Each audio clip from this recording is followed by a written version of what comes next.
Hi hello నమస్తే welcome back పూర్ని YouTube express. ఈరోజు అయితే సింపుల్గా టేస్టీ ఫిష్ ఫ్రైని చేసి చూపిస్తున్నాను. ఏ ఫిష్తో చేసినా ఇంతే టేస్ట్గా ఉంటుంది. ఈ మెథడ్లో మీరు కూడా ఒకసారి డెఫినెట్గా ట్రై చేయండి. ఈ ఫిష్ ఫ్రై కోసం డీప్ ఫ్రై అవసరం లేదు, 3 టేబుల్ స్పూన్ల ఆయిల్ అనేది సరిపోతుంది. దీనికోసం నేను 1/2 kg ఫిష్ని తీసుకున్నాను. ఇలా ఫిష్ ముక్కల్ని బాగా 3-4 సార్లు కడిగి కొద్దిగా ఉప్పు నిమ్మ చెక్క కూడా పిండుకొని 3-4 సార్లు బాగా స్మెల్ పోయేంత వరకు బాగా కడిగి తీసుకోండి. ఫిష్ ముక్కలు అనేది మీరు కట్ చేయించుకునేటప్పుడే ఇలా మీడియం సైజు ఉండేలా చూసుకోండి. మరీ మందంగా ఉన్న లోపల వరకు మసాలా వెళ్ళక తినేటప్పుడు చప్పగా ఉంటుంది కాబట్టి ఇలా మీడియం సైజు ఉండేలాగా చూసుకోండి. ఇప్పుడు ఈ ఫిష్ ముక్కలకి మనం మసాలాను తయారు చేసుకుందాం. ఒక ప్లేట్ తీసుకొని దాంట్లోకి 2 టేబుల్ స్పూన్ల కారం, 1/2 టేబుల్ స్పూన్ ఉప్పు, మీ రుచికి తగినట్టుగా ఉప్పు తీసుకోండి.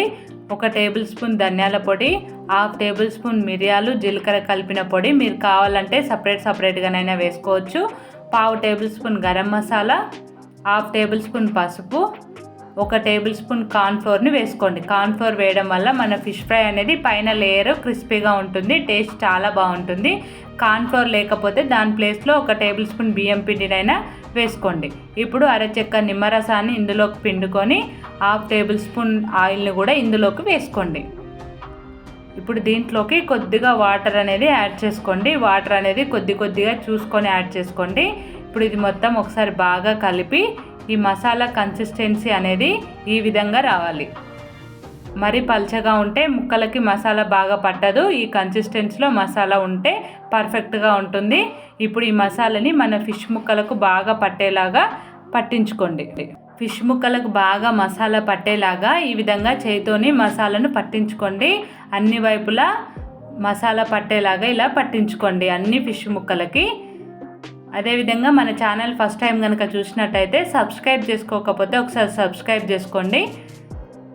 ఈ విధంగా అన్ని ఫిష్ ముక్కలకి మసాలాను బాగా పట్టించండి. మన మసాలా అనేది పర్ఫెక్ట్గా సరిపోయింది ఫిష్ ముక్కలకి. ఇప్పుడు దీన్ని 1 గంట సేపు డీప్ ఫ్రిడ్జ్లో పెట్టుకోవాలి. ఫిష్ ముక్కల్ని మీకు టైం లేకపోతే అరగంట సేపు అయినా సరే డీప్ ఫ్రిడ్జ్లో ఫిష్ ముక్కల్ని పెట్టుకోండి. నార్మల్గా అయినా సరే 2 గంటలు నార్మల్గా ఫ్రిడ్జ్లో అయినా పెట్టుకోవచ్చు. 1 గంట తర్వాత నేను మళ్ళీ ఫిష్ ముక్కల్ని బయటికి తీస్తున్నాను. చూడండి, మన ఫిష్ ముక్కలు అనేది కొద్దిగా గట్టిపడ్డాయి కదా. ఇప్పుడు వీటిని ఫ్రై చేసుకోవాలి ఫిష్ ముక్కల్ని. దీనికోసం స్టవ్ వెలిగించుకొని ఒక ప్యాన్ పెట్టుకొని అది వేడైన తర్వాత దాంట్లోకి 3 టేబుల్ స్పూన్ల ఆయిల్ని వేసుకోండి. ఆయిల్ కొద్దిగా వేడైన తర్వాత స్టవ్ని మీడియం ఫ్లేమ్లో పెట్టుకొని దాంట్లోకి మన ఫిష్ ముక్కల్ని వేసుకోండి. స్టవ్ అనేది మీడియం ఫ్లేమ్లోనే ఉండాలండి. హై ఫ్లేమ్లో పెడితే పైన మాడి లోపలంతా పచ్చిగా ఉంటుంది. అందుకని స్టవ్ని మీడియం ఫ్లేమ్లోనే పెట్టుకోండి. ఒకవైపు కాలాక మరోవైపు ఇలా టర్న్ చేసుకొని బాగా ఫ్రై అయ్యేంత వరకు ఫ్రై చేసుకోండి. కలర్ అనేది గోల్డెన్ బ్రౌన్ కలర్ వచ్చేంత వరకు వీటిని ఫ్రై చేసుకోండి. బాగా ఫ్రై అయిపోయాయి కదా. వీటిని సర్వింగ్ ప్లేట్లోకి తీసుకోండి. ఫిష్ ముక్కల్ని చూడండి, ముక్క అనేది గట్టిగా వచ్చింది కదా. డీప్ ఫ్రిడ్జ్లో పెట్టడం వల్ల ఇదే అడ్వాంటేజ్ అన్నమాట, ముక్క అనేది గట్టిగా ఉంటుంది. ఇప్పుడు ఇదే విధంగా మిగతా ఫిష్ ముక్కలను కూడా ఫ్రై చేసుకోండి. ఇప్పుడు మిగిలిన ఆయిల్లో 1 మీడియం సైజ్ ఉల్లిగడ్డను ముక్కలుగా కట్ వేసుకోండి. తర్వాత కొద్దిగా కరివేపాకు కూడా వేసుకొని ఇది సాఫ్ట్గా ఫ్రై అయ్యేంత వరకు ఈ విధంగా ఫ్రై చేసుకోండి. కరివేపాకు ఫ్లేవర్ అనేది ఫిష్ ఫ్రైలోకి చాలా బాగుంటుందండి. ఇప్పుడు దాంట్లోకే 1/2 టేబుల్ స్పూన్ కారము, 1/2 టేబుల్ స్పూన్ ఉప్పు వేసుకొని స్టవ్ ఆఫ్ చేసుకొని ఇప్పుడు దీన్ని మన ఫిష్ ముక్కల్లోకి వేసుకుంటే తినేటప్పుడు దీంతో నంచుకొని తింటే టేస్ట్ అనేది చాలా బాగుంటుంది. మన ఫిష్ ఫ్రై అనేది రెడీ అయిపోయిందండి.